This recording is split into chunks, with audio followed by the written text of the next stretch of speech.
Kim Media. Kizazi chetu kinaingia kwenye mtihani. Kwa hiyo sisi kama wazee lazima kwa upande wa maadili tulee vijana wetu kuelewa nchi yao ilitoka wapi. Mzee Kombo ametusaidia pale kwenye uwanja wa Nyerere pale kutueleza mambo yaliyotokea. Na ukisikiliza vijana wanasikia kama unasema hadithi, maana hawayajui. Lakini hayo ni hayo. Lakini nyinyi inavyoonekana mmefanya kazi nyingi katika serikali. Ndio maana mnazungumza pensheni. Kwa hiyo mnajua hata serikali hizo zilipita na shabaha, na bahati nzuri serikali ya nchi tangu uhuru imeendeshwa na chama kimoja. Kwa hiyo mnajua tofauti. Sasa siku hizi kuna vyama vingi.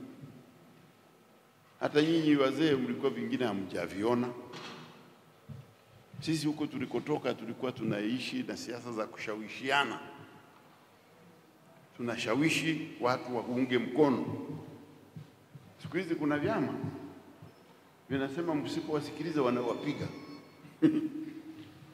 Sasa sielewi ni maadili yameharibika mpaka yamefika huko hivyo vyama, sielewi. Wengine wanasema watachoma Tanzania. Sasa jana niliwaambia na leo nataka nirudie. Amani ya Tanzania sio mali ya mtu.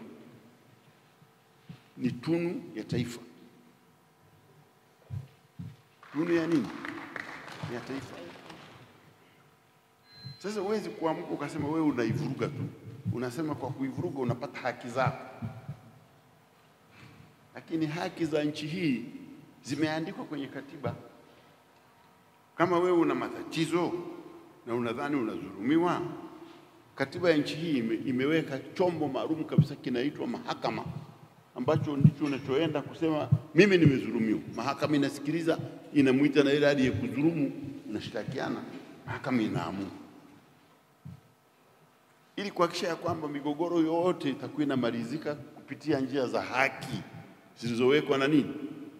Na katiba. Sasa wazee lazima mkubali kupitia mabaraza yenu kukemea mambo ya namna hiyo. Kwa sababu hatuwezi kuwa na nchi ambayo mtu mmoja tu akiamka anaweza kuwatisha wazee wote. Nyinyi wazee sasa kukimbia mwezi. Sasa ikitokea ndio ya kutokea, wenye kuathirika namba moja watakuwa nani? Watakuwa wazee, watakuwa akina mama, watakuwa watoto, watakuwa walemavu. Sasa huyu anayetaka kuvunja amani kwa jina la haki, anataka kuvunja haki za watu wengi sana.